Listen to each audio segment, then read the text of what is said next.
সবাই পাবে মোবাইল নামান নিয়োগ প্রক্রিয়া শুরু করে আমাদের জন্য যে কাজগুলো করার দরকার আছে সেটা আমরা অবশ্যই করব। তবে আপনাদের আজকে যারা আসসালামু আলাইকুম ওয়া রাহমাতুল্লাহি ওয়া বারাকাতুহু এই প্রথমবারের মতো এই কুমিল্লা সিটি কর্পোরেশনে আমাদেরকে এই আর্থিক সহায়তা প্রদান করেছে। এই আর্থিক সহায়তা প্রদান করেছে প্রধান উদ্দেশ্য বুঝতে আছে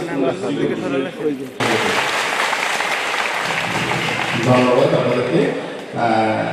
এই নগরীকে ক্লিন সিটি, একটি পরিচ্ছন্ন সিটি হিসাবে, একটি পরিষ্কার সিটি হিসাবে যেন আমরা করতে পারি, সেজন্য এই সিটিটি কার সিটি? আপনাদের সিটি। আপনাদেরকেও নিতে হবে যে এই শহর আমার শহর, এই শহর পরিষ্কার রাখা আমার দায়িত্ব।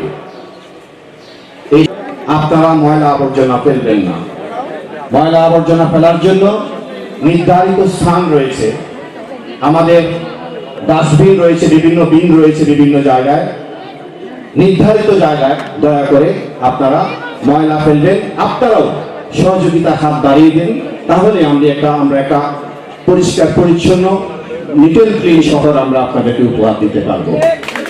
প্রিয় উপস্থিতি, মাননীয় প্রধানমন্ত্রী, বাংলাদেশ জাতীয়তাবাদী দল বিএনপির চেয়ারম্যান জনাব তারেক রহমান সাহেব, তিনি যে ঈদ উপহারটা দিলেন, উনার সম্মানে আমরা বরাবর 1 মিনিট উপস্থিত সকলে একসাথে দাঁড়িয়ে করতালি দিব। বরাবর 1 মিনিট, বরাবর 1 মিনিট সকলে একসাথে।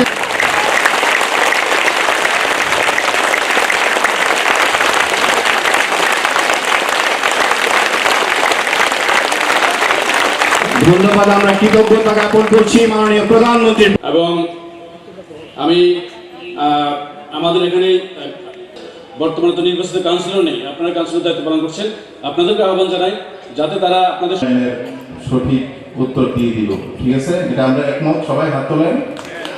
ঠিক আছে, এর আগেই আমরা একটা ফিডব্যাক যাতে পাই, আমরা যাতে একটা পরিষ্কার পরিচ্ছন্ন নগরী পাই কুমিল্লা সিটি কর্পোরেশন।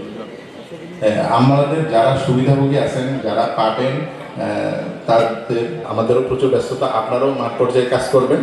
আমি সরাসরি আমাদের প্রশাসক মহোদয়ের যে আজকে এই ঈদ উপহারটুকু আমাদের জন্য পাঠাইলো, বা আমাদের যারা এই 833 জনের জন্য যে ঈদ উপহার, আমরা কি বলবো, আমাদের কোনো ভাষা নাই। আমরা সেটা করতে পারতেছি না, কিভাবে আমরা বলবো। এই অবদান আমরা কখনো বলবো না, প্রধানমন্ত্রীর অবদান আমরা কখনো অস্বীকার করতে পারবো না। আমাদের জীবনে প্রথম, আমরা অনেক আমাদের অনেক খুশি। দিদি বললেন না, সবারই সমস্যা থাকতেই পারে, আমাদেরও সবারই সমস্যা আছে। 5,000 টাকাটা আমাদের জন্য অনেক বড়। এই সামনের দিকে প্রধানমন্ত্রী আমাদের যে আরো করবে, অনেক সুবিধা ওনার জন্য। ওনাদের লাখ লাখ শুকরিয়া যে আমাদেরকে এই পরিস্থিতিটা নিয়ে আসছেন। 5,000 টাকা এখন আমাদের প্রধানমন্ত্রী যে উদ্যোগটা নিয়েছে, আমি 32 বছরও দেখি নাই। তো ওনার জন্য আমি দোয়া করি, আল্লাহ যাতে উনি ন্যায় হাত বাড়িয়ে দেয়।